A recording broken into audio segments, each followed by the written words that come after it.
Tu sais, c'est comme dans Matrix. En fait, c'est soit tu as ta pilule bleue et pilule rouge. C'est soit tu choisis la pilule bleue et en fait, tu vois le monde autrement. C'est pas forcément le chemin le plus simple, mais au moins tu es sur ton chemin et t'avances et tu comprends, c'est un chemin de vérité, on va dire.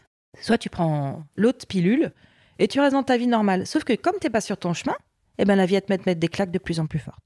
La petite voix, la petite voix, la petite voix, la petite voix. Bonjour, je suis Herveline et j'ai le plaisir de vous présenter La Petite Voix, le podcast qui donne la parole à celles et ceux qui nous font du bien.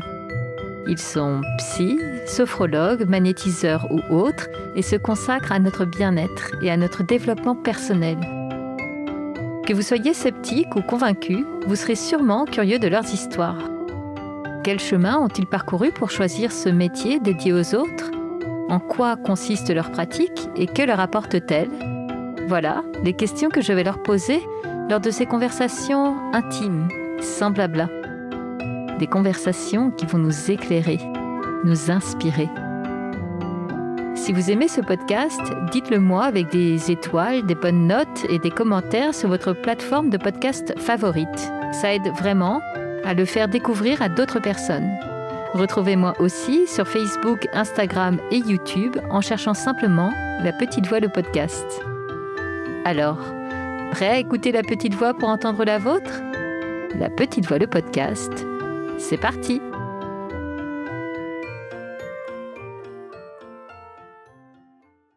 Si vous voulez continuer à cheminer avec Virginie, nous proposons un atelier sur Zoom le jeudi 16 juin à 20h30. Au menu de cette soirée, nous irons identifier nos valeurs pour vivre une vie alignée. Virginie nous guidera à travers des exercices de PNL très concrets. Je le sais, elle me l'a fait faire il y a quelque temps et ça a été vraiment très éclairant. Si cela vous tente, je vous donne rendez-vous dans les notes de l'épisode ou en recherchant La Petite Voix le podcast sur Instagram et Facebook. À bientôt! Qu'est-ce que ça fait quand on chemine dans la même direction depuis des années avec un ou une amie d'enfance ? Eh bien, c'est chouette.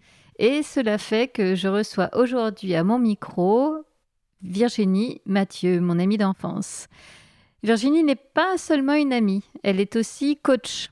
Pour moi et tous ses proches, cela nous a paru une évidence lorsqu'elle s'est lancée en 2018. Pour elle, ça a été tout un chemin d'apprentissage à la découverte d'elle-même et des autres. Aujourd'hui, elle nous aide vraiment à accoucher de nous-mêmes, à révéler qui nous sommes. Elle pratique, vous le comprendrez, un coaching avec un vrai supplément d'âme. Bienvenue dans un épisode profond et plein de bonne humeur. Bienvenue à la maison, rejoignez-nous sur le canapé. Virginie nous a préparé une bonne tisane. Avec Virginie, nous allons parler de donner du sens à son travail en œuvrant pour de bonnes causes, d'une date de naissance mystique, et elle va surtout bien se moquer de moi à la fin de cet épisode. Salut Virginie, bienvenue dans La Petite Voix. Salut Herveline, merci beaucoup de m'accueillir sur La Petite Voix. Écoute, c'est avec grand plaisir. Tu le sais, on a encore plein de choses à se raconter aujourd'hui dans cet épisode.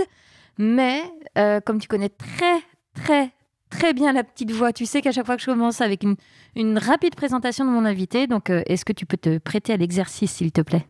Bien sûr. Alors, je m'appelle Virginie Mathieu, j'ai 44 ans, je vis au sud de Nantes. Et dans la vie, j'accompagne des personnes à retrouver confiance en elles à travers un chemin de connaissance de soi. On va tout de suite planter le décor pour celles et ceux qui nous écoutent. Virginie, en fait, moi, en vrai, je t'appelle Bibi, parce que c'est Bibi pour les intimes. Et je suis intime et c'est une drôle de situation dans laquelle je suis, moi, aujourd'hui. C'est la première fois que ça m'arrive dans La Petite Voix d'avoir à mon micro une amie si proche. Je vous explique un peu le contexte. Virginie, on se connaît depuis toujours, puisque Virginie est née quelques semaines avant moi et ses parents étaient les voisins de mes grands-parents, chez lesquels j'allais moi tous les jours. Donc bref, en fait, Virginie a toujours été dans mon paysage et c'est hyper drôle de se dire qu'on a cheminé toujours côte à côte, on ne s'est jamais perdu de vue et la vie a fait qu'en fait, on a cheminé dans la même direction, ce qui fait qu'aujourd'hui, tu te retrouves au micro de La Petite Voix. Ça, c'est extraordinaire. Merci Herveline. On va passer en revue un peu ton parcours. Je te le disais en off avant de commencer, ce qui est rigolo, c'est que moi, je le connais du coup hyper bien, puisque je te suis depuis toutes ces années. Et donc là, on va un peu dézoomer pour un peu expliquer comment tu es devenue la femme que tu es aujourd'hui. Tu le sais, moi, j'aime bien en général commencer par les études supérieures. Toi, ton choix, ça a été de te diriger vers la communication. Est-ce que tu peux expliquer ce qui a fait que tu t'es allée vers ça? Alors moi, d'une manière générale, c'est vrai pour toutes les expériences de ma vie, je me laisse un peu porter. Donc j'ai commencé d'abord par des études d'anglais parce que j'étais bonne en anglais, mais à un moment, je me suis dit, je vais pas être prof, je vais pas être interprète. Donc qu'est-ce que je vais faire? Et là, la vie m'a fait cadeau de, mais pourquoi toi, tu travailles pas dans la com, ça t'irait trop bien. Et effectivement, j'ai lu ce que c'était que la communication. Je fais, j'ai même pas besoin de faire d'études. Et donc, je suis montée à la capitale, je suis partie à Paris. J'ai fait une année dans une école de communication. Et tout de suite, je me suis mise à travailler, en fait. J'ai commencé par des stages. Et je voyais que dans les stages, en fait, ils nous faisaient travailler, ils nous présentaient vraiment comme des collaborateurs. Donc, je me suis dit, allez, go, je me lance. Et puis, voilà, j'ai commencé à travailler tout de suite, en fait. Moi, ce qui, déjà à l'époque, m'étonnait, c'est que finalement, tes choix de stage étaient toujours vers des bonnes causes, vers des ONG.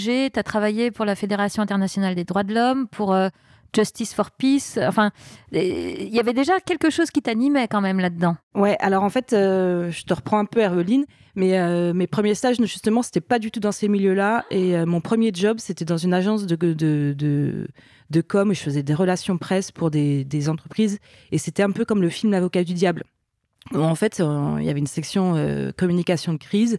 Et c'était des sujets, mais moi je disais, mais je vais pas travailler pour ça, genre le tabac. Alors tu connais mon point de vue sur le tabac, sur des choses comme ça. Je fais, mais c'est horrible. Et effectivement, je voulais travailler à l'ONU, je voulais, voilà. Et puis bon, j'ai pas fait ces choix-là pour plein de raisons.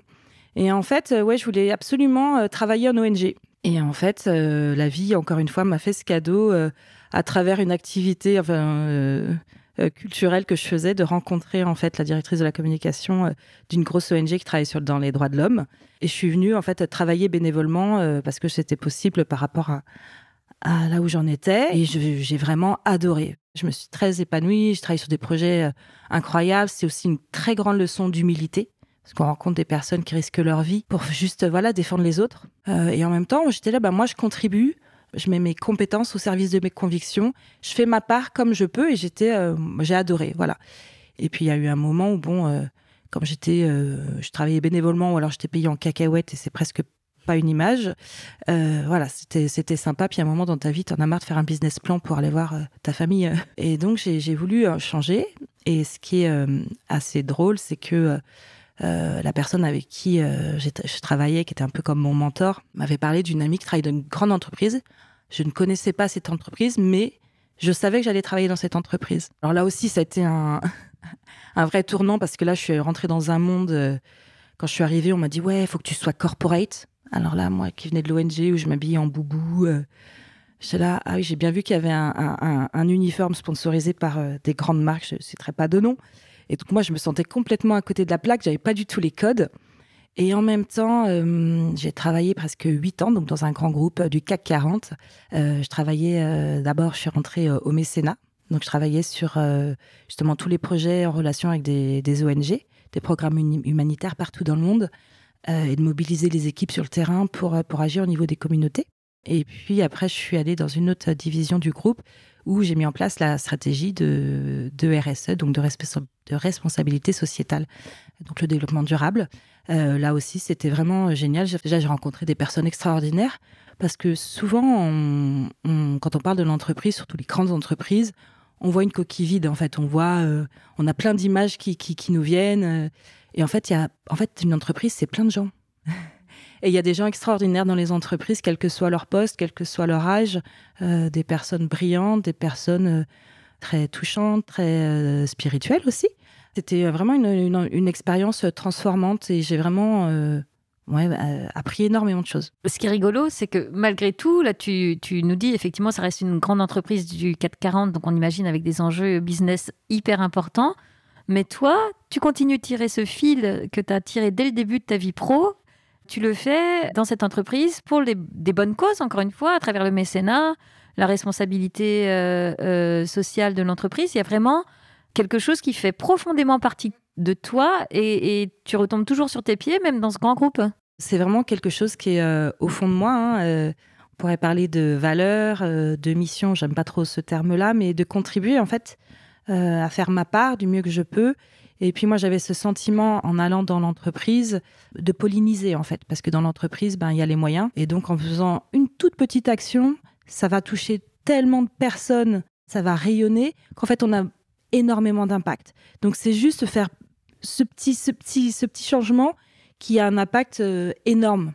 Et c'est intéressant parce que tu donnes un autre regard sur ce que peut être le monde de l'entreprise et la manière de le vivre. Parce que c'est vrai que dans ce monde du développement personnel, et je reconnais y contribuer avec la petite voix, on a l'impression qu'en fait, il faudrait être thérapeute ou partir élever des chefs dans le Larzac ou, comme tu dis, être à Bali pour être pleinement aligné. Et non, en fait, en entreprise aussi, on peut absolument trouver sa place et son épanouissement. Ça a duré combien de temps, cette expérience? Et qu'est-ce qui a fait qu'à un moment, tu te dis...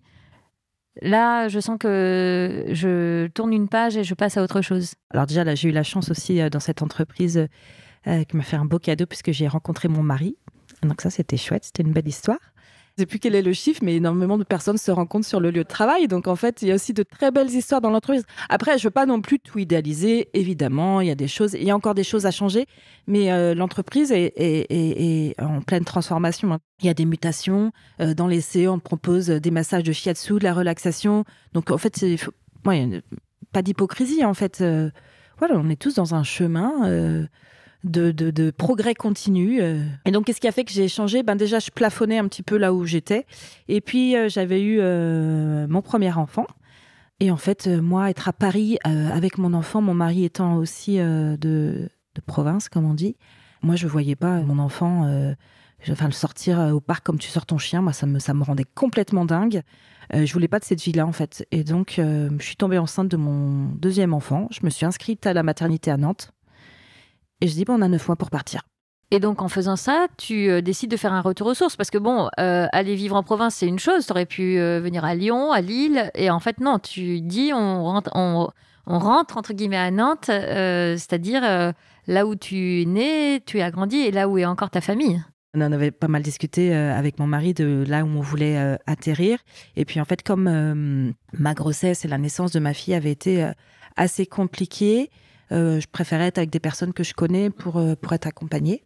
Et donc, voilà, on a fait le choix de revenir à Nantes. Effectivement, si on m'avait dit un jour que j'achèterais une maison à 10 minutes de chez mes parents, comme quoi, tout arrive. Et à mon avis, il n'y a pas de hasard. Donc, du coup, vous arrivez à Nantes. Et où en est ton projet professionnel? Parce que là, tu as quitté ce groupe, mais qu'est-ce que... t'es dans quel état d'esprit à ce moment-là? Tu vois, quand j'avais fait mon mail de départ, c'est le fameux mail pour dire merci, au revoir, voilà ce que je vais faire. Je leur ai dit finalement... je vais prendre du temps pour me consacrer au projet le plus durable de ma vie, c'est-à-dire ma famille. Donc c'était vraiment un choix. Je l'avais pas fait pour mon premier enfant. Et en fait, j'ai eu envie de prendre du temps pour nous installer, pour profiter de mes enfants. Et donc, je me suis dit, je profite pendant un petit temps. Je me consacre à ma famille. Et c'était chouette aussi, puisqu'on était en train de s'installer. Mon mari, avait son entreprise qui était encore jeune. Donc, il faisait beaucoup d'allers-retours à Paris. Donc, c'était pour l'équilibre familial, c'était ça. J'avais vraiment envie de fonder une famille, pas juste faire des enfants. Donc, m'investir aussi. Bon, alors après, dans la vraie vie, j'étais vraiment épuisée, parce que moi, j'ai des enfants qui font leur nuit à 24 mois. Donc, c'était quand même un moment très, très fatigant. Et en même temps, je me suis hyper investie localement. J'ai créé un café couture social et collaboratif dans le centre socioculturel à côté de chez moi. J'ai fait plein de projets. Et puis, il y a eu un moment où mon mari avait besoin d'un coup de main sur des sujets justement de communication, d'innovation. Puis il me dit, tu veux pas le temps d'occuper parce que plutôt que de recruter quelqu'un, on sait pas trop sur qui on va tomber. Je me dis, ok. Et en fait, j'ai commencé à travailler en freelance dans l'univers des startups. Donc là aussi, c'est un nouvel univers, entre guillemets, que j'ai commencé à découvrir. Ok, donc là, l'idée, c'est qu'en fait, tu t'es dit, j'adapte ma vie professionnelle à ma vie de famille. Parce que là, ta priorité, c'était créer ce nid douillet près de Nantes, profiter de tes enfants et prendre un peu de temps pour te reposer quand les nuits étaient difficiles. Ouais, et en même temps, la vie est bien faite, c'est-à-dire que nos enfants, ils sont là, en fait, pour appuyer sur les bons boutons. Donc, ça a été aussi un vrai chemin de connaissance de soi, parce que On a envie de faire bien, on a envie d'être dans la communication non violente. Voilà, on a plein comme ça de belles images. Et puis en fait, comme on n'a pas appris, eh ben, on se retrouve complètement démunis. Comment tu gères la fatigue? Comment tu essayes de faire différent? Donc moi, j'ai beaucoup exploré la parentalité. Ça, voilà, tout est sujet en fait à un chemin de conscience entre guillemets et de comprendre certaines choses, d'avancer tout simplement. Merci de préciser ça parce que ça, c'est une dimension hyper importante de toi qu'on a encore peu évoquée. Et pourtant, tu es dans une recherche de développement personnel, de connaissance de toi depuis longtemps. Ça fait des années que l'on s'échange nos bonnes adresses sous le manteau là, de magnétiseur, ostéopathe ou quoi. Donc, tu es quand même dans ce cheminement-là, tu vois. Tu es dans cette réflexion pour faire quelque chose de ta vie, quoi. Complètement. En fait, en parallèle de toute ma vie professionnelle, il y a aussi pas mal d'expériences que j'ai vécues. Il y a une espèce de côté mystique par rapport à ma naissance, puisque je suis née à une date assez spéciale où c'est les mêmes chiffres. Donc, je suis née le 7/7/77, parce que vous n'allez pas faire le calcul pendant longtemps. Et donc, à l'époque, déjà, dans la presse, il y avait plein d'articles qui disaient « Ah, les enfants qui vont naître ce jour-là seront des enfants spéciaux, tatati, tatata ». Parce que pour les adeptes de numérologie, voilà, le 7, c'est le chiffre de la spiritualité. Donc, je suis née avec ce truc-là où on m'a toujours raconté ça. Bon, moi, ça me laissait un peu stoïque parce qu'en même temps, on n'était pas riches. Je faisais des fautes à ma dictée. Donc, ok, super. J'adore cette expression que j'ai appris il y a pas très longtemps, qui vient des peuples autochtones d'Amérique du Nord, qui est « si ça fait pas de pousser le maïs ». Bon, mignon, mais voilà. Donc, c'était un peu ça, en fait, toute ma vie. Ok, si ça fait pas pousser le maïs, c'est bien. Et donc, j'ai grandi un peu avec ce truc-là. Et puis, ma mère, ça lui est arrivé dans des moments difficiles de sa vie d'aller voir des voyants. Et à chaque fois, il dit « Ah, votre fille, cette fille-là, elle a un don, soit de clairvoyance, soit de guérison, ça va se manifester plus tard et tout. » Et donc, j'avais ce truc-là. Bon, ok. Et puis, une fois, il y avait un ami de la famille qui était là, qui tirait les cartes. Et donc, il racontait un peu ce qu'il faisait. Et il disait notamment qu'il voyait la mort des gens, les morts et tout. Oh, et moi, je me suis dit, si c'est ça, avoir un don, merci, très peu pour moi. Donc, j'ai quelque part fermé la porte avec ça. Et en même temps, ça se passe pas tout à fait comme ça, puisqu'en fait, j'ai vécu plein d'expériences directes, comme on dit. J'ai pas cherché forcément à vivre, entre guillemets, en tout cas dans mon état où j'étais. Mais dès l'enfance, en fait, je me suis rendu compte, quand j'étais adulte, en lisant des livres, justement, que je faisais des expériences d'expansion de conscience. Je classe, ouais. Donc, par exemple, tu vois, j'étais dans mon lit, je passais de l'infiniment grand à l'infiniment petit, mais comme une respiration comme ça. Et c'était presque, j'avais l'impression d'avoir pris, je sais pas, presque une drogue ou un truc comme ça. Pour ça, je le dis avec des mots d'adulte, mais quand j'étais enfant, j'étais là, bon, ok. Et après, plus tard, il m'arrivait des choses un peu plus dingues, entre guillemets. Je crois que l'expérience la plus dingue que j'ai vécue, c'est une fois comme ça où j'étais au restaurant universitaire avec un ami et j'ai senti quelque chose rentrer en moi. J'avais du noir comme de la suie de l'intérieur du nez jusque dans la gorge et j'ai craché pendant 1 heure comme ça, une matière. Et en fait, j'ai un ami, je lui en parle, qui était un petit peu ouvert aussi sur ces sujets-là et qui me dit « Ah, ça me fait penser à La Ligne Verte, tu sais, le film là, qui venait de sortir en fait ». Et donc, je fais « Ah ouais, et tout, super ». Et comme par hasard, je tombe sur un article dans VSD qui parlait donc de Stephen King, puisque c'est tiré d'un livre de Stephen King, et qui disait qu'il s'était inspiré des chamans qui aspiraient les maladies et qui les recrachaient. J'étais pas encore active sur le chemin pour me poser toutes ces questions. Je disais, trop bizarre. Heureusement que la personne à qui j'étais était assez ouverte. Oui, bon, ok, mais so what, quoi. Et puis j'en ai parlé encore d'ailleurs au même ami qui avait déjà commencé lui son chemin, on va dire de conscience, qui me dit, en fait, tu sais, c'est comme dans Matrix. En fait, c'est soit tu as ta pilule bleue et pilule rouge, c'est soit tu choisis la pilule bleue et en fait, tu vois le monde autrement. C'est pas forcément le chemin le plus simple, mais au moins tu es sur ton chemin et t'avances et tu comprends, c'est un chemin de vérité, on va dire. Soit tu prends l'autre pilule et tu restes dans ta vie normale. Sauf que comme t'es pas sur ton chemin, la vie va te mettre des claques de plus en plus fortes. Donc, je fais, ah ouais, d'accord. Et il m'avait dit à l'époque, le jour où tu te sens prête, je connais quelqu'un qui peut t'aider sur ce chemin. Donc, je fais, ah, ok. Et puis, bon, il a fallu quand même que je touche le fond de la piscine. J'ai vécu une expérience assez difficile qui a duré un petit moment. Et j'avais commencé à lire en fait des livres un petit peu, on appelait ça les livres initiatiques à l'époque. Et j'étais en train de lire un livre qui s'appelle d'ailleurs La vie des maîtres, qui c'est en fait une équipe de scientifiques au début du 19e qui va en Orient pour attester scientifiquement des soi-disant miracles qu'accomplissaient les maîtres là-bas. Et donc je lis ça et j'étais vraiment au fond de la piscine et je me dis les gars, si vous êtes si forts que ça, faites un truc pour moi. Bon. Je t'épargne toutes les synchronicités qui ont fait qu'en 48 heures, je me suis retrouvée, en 24 heures, je me suis retrouvée au beau milieu d'un concert de musique soufie. Donc, le soufisme, c'est la voie ésotérique de l'islam, hein, c'est la voie de l'amour.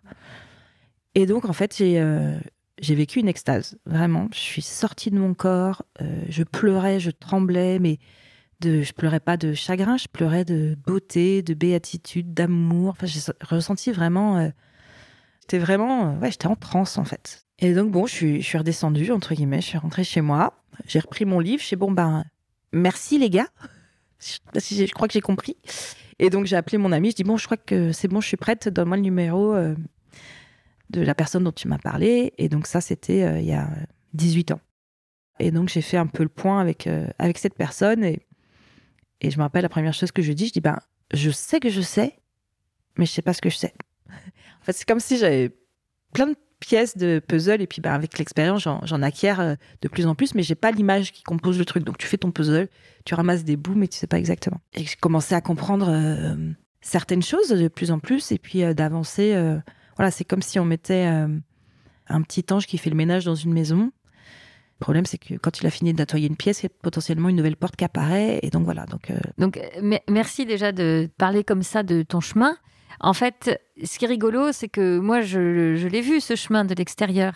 Et effectivement, tu as toujours porté quelque chose en toi jusqu'au jour où, il y a quelques années, tu te dis, en fait, je veux faire quelque chose de ça. Parce que tu as aussi en toi, je ne sais pas si ça s'est entendu pour les personnes qui nous écoutent, tu as un côté très maternel, dans le bon sens du terme, et donc très coach depuis toujours. Hein.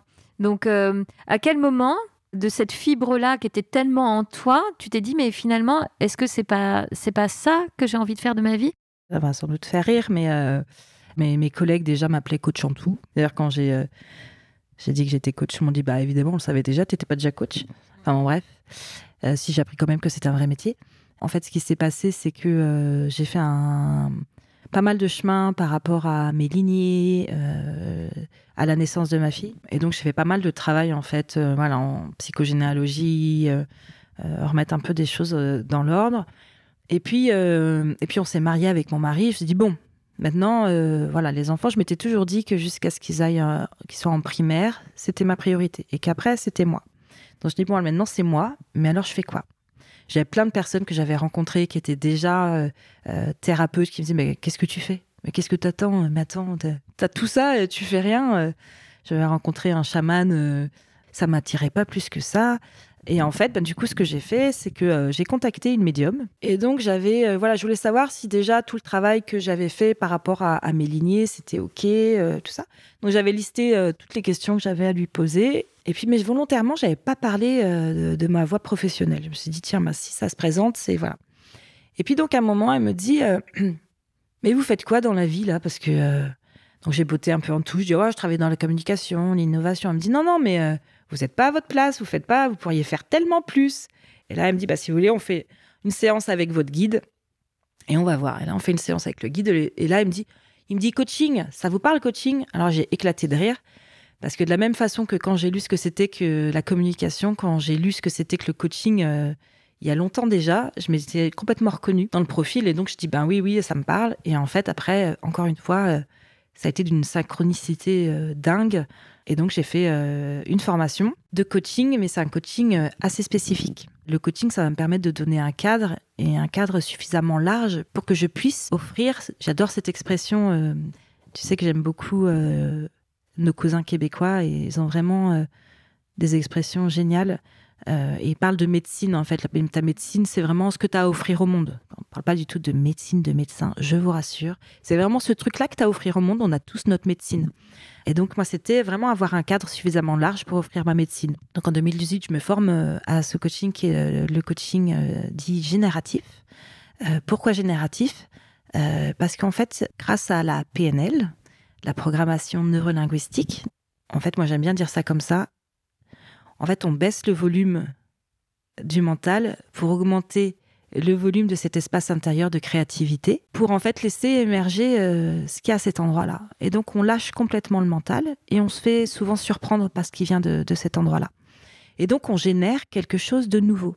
C'est vraiment aussi le reflet ou la réponse à ce postulat d'Einstein qui dit qu'on ne résout pas un problème avec le même système de pensée qui a généré ce même problème. Donc, en fait, c'est... on va chercher une troisième voie. Et c'est ça que j'adore, c'est que, en fait, on se laisse complètement surprendre par ce qui vient. Te connaissant, c'est un coaching qui te ressemble. Et du coup, là, en 2018, c'est un peu, il y avait, dans les souvenirs que j'ai de nos conversations de l'époque, il y avait un peu ce moment où tu disais, bah ok, j'assume en fait que c'est ce vers quoi je vais aller. En gros, c'est ce que tu faisais avec ton entourage, avec nous, depuis toujours. Mais là, ça y est, tu passais ce cap et du coup, tu te formais, comme tu dis. Ta formation de coach, déjà, elle te correspondait en termes de sensibilité, mais elle te donnait ce cadre pour que toi, tu te sentes ensuite légitime pour exercer. Et si je dis pas de bêtises, c'est déjà la formation en elle-même t'a beaucoup apporté à toi personnellement, comme j'imagine n'importe quelle formation de thérapeute te fait bosser sur toi. Complètement, tu fais tout le voyage toi-même déjà. C'est un chemin de connaissance de soi. Donc la finalité, c'est vraiment de te déconditionner, d'enlever les couches pour être vraiment qui tu es. Pour reprendre en fait le pouvoir, de retrouver sa souveraineté comme on dit. Et donc ça m'a vraiment aussi sécurisé pour pouvoir sécuriser les autres. Parce que de le faire avec ses amis, son entourage, bon, on le fait tous un peu avec tous, hein. Mais là, quand il y a des personnes qui viennent te voir, c'est une forme de responsabilité. Moi, j'avais pas envie de faire n'importe quoi. Et je veille vraiment à ce cadre, à cette sécurité. Et donc, j'ai appris énormément d'outils, de techniques, notamment des outils de PNL. C'est basé sur la systémie, hein. Tu sais, c'est une espèce de jeu de domino où tu bouges un élément du système, ça fait bouger tout le système. C'est pour ça que ça peut aller très vite avec ce type de coaching, parce que si on fait bouger ce qu'il y a à bouger, il y a tout le reste qui bouge. Tu vois, en t'écoutant, je me dis, tout à l'heure, je te disais que tu es très maternelle. Mais en fait, dans ta posture de coach, tu nous fais accoucher de nous. C'est vraiment, en tout cas parce que moi, j'ai la chance de faire parfois des séances avec toi. Et ben, c'est exactement comme ça que je le vis. Tu nous fais accoucher de nous-mêmes. Alors merci Herveline de me faire une super transition pour parler d'un de mes mentors entre guillemets qui est Socrate. Lui il parle de maïotique. Donc la maïotique, normalement c'est les sages-femmes. Et donc c'est l'art d'accoucher les âmes. C'est de lever le voile. Donc c'est ça en fait, c'est vraiment d'accoucher qui on est, avec beaucoup de douceur aussi, parce que ça prend plus ou moins de temps selon les personnes. Parfois on pense que ça va prendre du temps, puis pas du tout.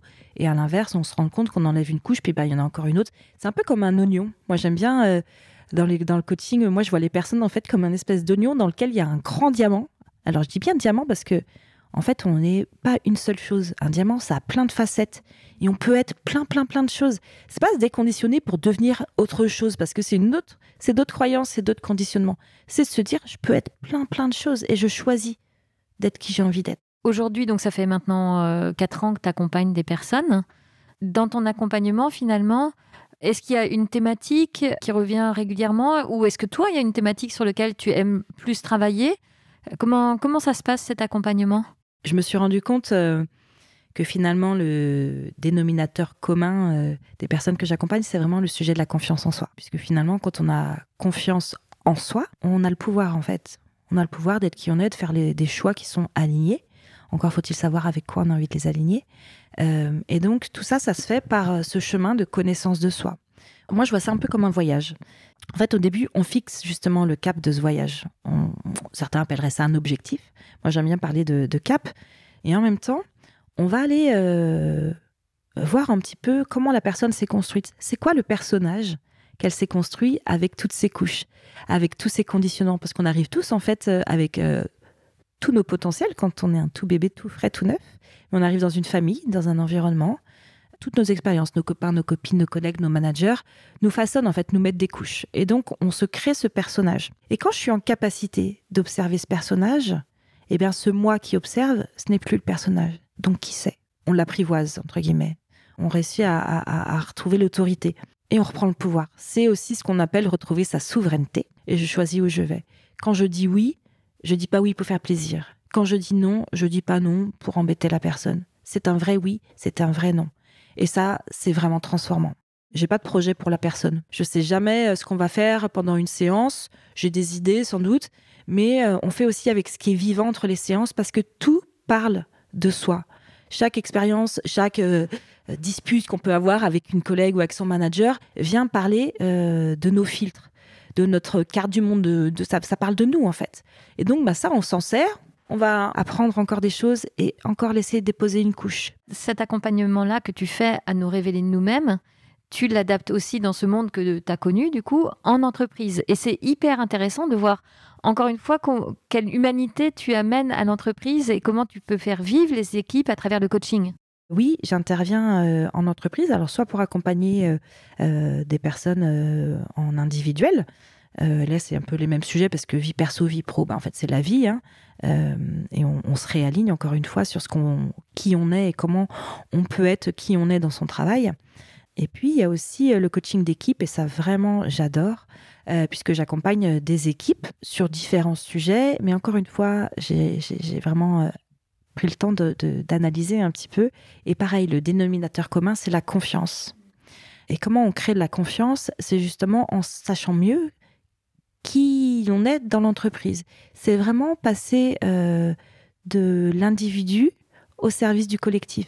C'est comment, en passant par chaque membre de l'équipe, en le reconnectant à ses forces, à ce qu'il a vraiment en lui, comment ça vient nourrir le projet de l'entreprise. Encore une fois, je vais prendre une métaphore qui nous vient des peuples autochtones d'Amérique du Nord, c'est que dans une tribu, on n'a pas besoin d'être tous chasseurs, en fait. On a besoin des chasseurs, mais on a besoin de la personne qui fait la cuisine, de la personne qui va transmettre la culture, de la personne qui va coudre, de celle qui va s'occuper des enfants. On a chacun notre place. C'est aussi d'identifier ça et donc de connecter aux valeurs et d'avancer comme ça.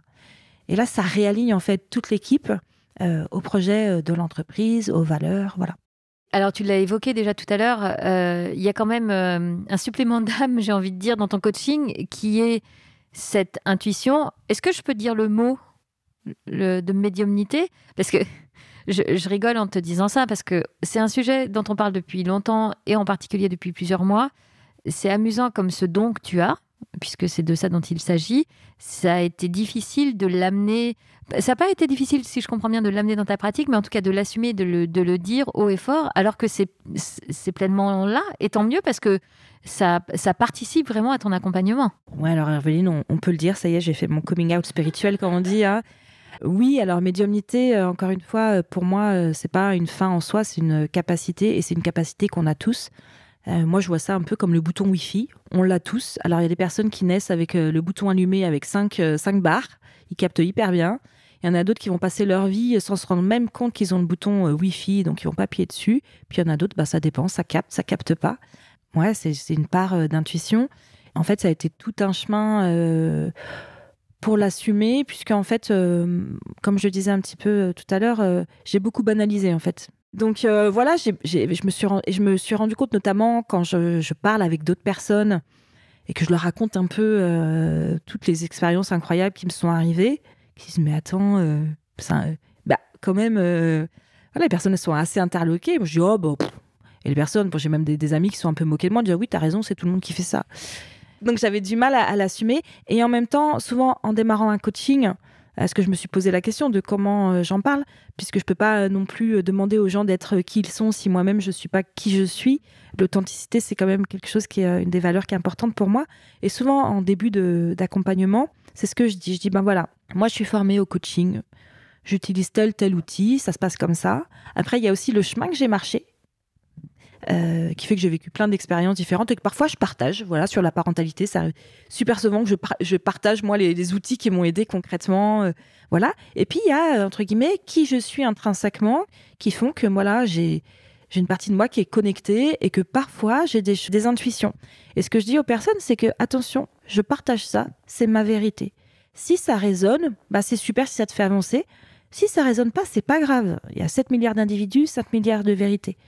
Depuis 4 ans, en général, ça sonne juste, donc c'est ce qui m'a aussi donné confiance. Je t'écoute, je te connais bien, très bien. Et en fait, je me dis, j'ai l'impression que là, tu arrives à une étape de ta vie et de ton profil de coach où tu as rassemblé toutes les pièces du puzzle. Et tu vois, il y a une espèce de ça y est, tout est là, complet, posé. Et tu es pleinement... En fait, tu as fait le travail sur toi que tu fais avec tes coachés, quoi. Et donc, tu es vraiment pleinement maintenant dans ta posture et dans ton métier de coach, quoi. Alors, j'aimerais bien dire que je suis déjà arrivée au bout du chemin. Je pense que j'ai encore... voilà. Je marche pas encore. Moi, j'aime bien dire tant que je marche pas sur l'eau, c'est qu'il y a encore un peu de boulot. Donc, j'ai pas essayé récemment, mais voilà. J'avais aussi besoin de me confronter aussi à l'accompagnement. Parce qu'il y a une différence entre connaître et savoir. Et la connaissance, on la transmute en savoir via l'expérience. Et donc, voilà, c'est en accompagnant des personnes, en me rendant compte qu'en m'autorisant, entre guillemets, à me faire confiance, en trouvant la bonne façon aussi de transmettre cette partie-là, et en fait de me rendre compte que ça se passait très bien, et même parfois, ça aidait vraiment les personnes, en fait. Le changement, c'est pas forcément un changement à 360. Parfois, c'est juste un petit réalignement, un petit pas de côté qui fait qu'au lieu de marcher à côté de sa vie, on marche son chemin. Et là, tout est parfait. Voilà, le sens, c'est quand même ça, de marcher notre chemin et pas celui des autres ou ce qu'on attend de nous. Bon, Virginie, je te refais pas l'histoire. Tu connais par cœur comment se déroulent les entretiens de la petite voix. Tu sais qu'on en vient aux questions rituelles. Tiens, tu sais quoi, je te laisse te les poser puisque tu connais par cœur. On va voir si tu les fais dans le bon ordre. Je fais la question à la réponse ou... Alors Virginie, est-ce que tu as un livre à recommander J'ai bien dit ou pas? Je suis presque déçue. Non, elle a oublié la question essentielle. Ah là là, bon elle va se faire saquer à la fin de l'épisode. Voilà, Virginie, est-ce que tu écoutes ta petite voix? Non, pas du tout. Bien sûr que j'écoute ma petite voix d'ailleurs. J'ai parfois cru qu'on était plusieurs dans ma tête, mais non, j'écoute toujours ma petite voix. Je pense que j'ai pas mal développé dans l'épisode, mais oui, moi, ma petite voix, parfois, comme tout le monde, j'ai mon mental qui part en brousse, et patati et patata. Moi aussi, j'ai peur. Moi aussi, parfois, je me raconte des histoires. Mais j'ai la chance, en fait, de savoir qu'il y a un bouton volume, en fait, et je vous invite aussi à faire vraiment le geste, en fait, du bouton volume au niveau des tempes, au niveau du cerveau, néocortex frontal, là. Et on baisse le volume. Celui-là, il est hyper utile pour faire des tableaux Excel. Pour le reste, il ne sert pas à grand-chose. Donc, on baisse le volume et j'augmente. Vraiment, je fais le geste au niveau de mon cœur, de mon plexus. Pour les femmes, ça peut être aussi au niveau de l'utérus. C'est notre grand centre de création à nous. Et j'augmente à fond là le volume. Et je me mets à cet endroit-là. Puis en fait, tout va bien. Ici et maintenant, tout va bien. Allez, tu continues, je te fais un peu bosser. Tu les connais? Allez, vas-y Virginie. Alors Virginie, est-ce que tu as un rituel? Alors non, moi je suis team no rituel. Parce que chaque jour est différent. Parce qu'on est cyclique. Et que c'est pas mon truc. Donc moi j'ai pas de rituel. Je fais plein de trucs différents. J'en ai plein en fait. Et selon l'humeur, selon le besoin du jour, je fais ou pas. Donc ensuite, Virginie, est-ce que tu aurais un livre à recommander? J'espère que je pose pas mes questions comme ça avec une voix de greluche. Merci Virginie. Dit-elle en ricanant comme une greluche, n'est-ce pas? Nous, quand on écoute les épisodes avec mon mari, c'est ce qu'on préfère, c'est écouter. C'est... Bah ouais, mais c'est ce qui fait que t'es dans l'émotion et que tout le monde adore ton podcast, c'est que c'est toi. Donc nous, on adore. C'était fraîche, voilà, c'est pas un robot, voilà. D'ailleurs, je la place là parce que le jour, je me suis dit finalement, tu vois, par rapport à l'accompagnement dans l'entreprise, ce que j'apporte, c'est le supplément d'âme et c'est tout ce que l'IA ne fera jamais. Ouais, donc, est-ce que t'as un livre à recommander? En fait, j'en ai tellement, mais finalement, il y a quelques temps, je suis tombée un peu par hasard sur une vidéo YouTube, les 10 décrets de l'archange Michael. Alors, ça, je vous rassure, si tant est qu'il y en a qui ont besoin d'être rassurés, c'est complètement déconnoté de tout aspect religieux. Mais en fait, c'est 10 phrases, mais alors c'est d'une sagesse, d'une simplicité, mais c'est tellement juste. Et c'est vraiment une invitation à la responsabilité individuelle, de marcher son chemin, d'être un exemple vivant justement de cette maîtrise de soi, d'être dans le non-jugement. Voilà. Ensuite, Virginie, es-tu heureuse? Alors oui, Aveline, là... Je suis très heureuse parce que je suis très heureuse d'être là avec toi ce matin. Et c'est vraiment quelque chose d'important pour moi. C'est aussi la pleine conscience, l'instant présent. Et le bonheur, c'est justement la bonne heure. Et la bonne heure, c'est quand? C'est ici et maintenant. Donc ici et maintenant avec toi, Aveline. Je suis très heureuse et je te remercie. Merci Virginie, parce que le bonheur est partagé. C'était très chouette. Comment c'était alors pour toi qui me disais au début de l'entretien que tu étais stressée? J'ai pas l'impression que ça a duré très longtemps. Non, c'était cool. Maintenant, je vais stresser tout le temps de la diffusion et comment les gens vont le recevoir. Et tu veux un conseil? Il y a une nana hyper sympa qui m'a dit un truc. Baisse le bouton mental et ouvre au niveau de l'utérus. Tu vas voir, c'est vachement bien. Je pense que je vais bien pratiquer là. Mais je sais que... tout est parfait, tout est juste. Donc, en fait, j'ai choisi la confiance. Bonne idée. Merci beaucoup, Virginie. Merci, Aveline. Et puis, à bientôt sur La Petite Voix. Mais oui, on se retrouve la semaine prochaine pour l'épisode bis. Merci. La Petite Voix, le podcast, c'est fini pour aujourd'hui. Si cet épisode vous a plu, s'il vous a inspiré, alors dites-le moi avec des étoiles, des bonnes notes et des commentaires sur votre plateforme de podcast favorite. Ça aide vraiment à faire découvrir La Petite Voix à d'autres personnes. Retrouvez-moi aussi sur Facebook, Instagram et YouTube en cherchant simplement La Petite Voix, le podcast. D'ailleurs, c'est sur ces pages que je vous raconte les coulisses de ma rencontre du jour et que vous trouverez toutes les références de l'épisode.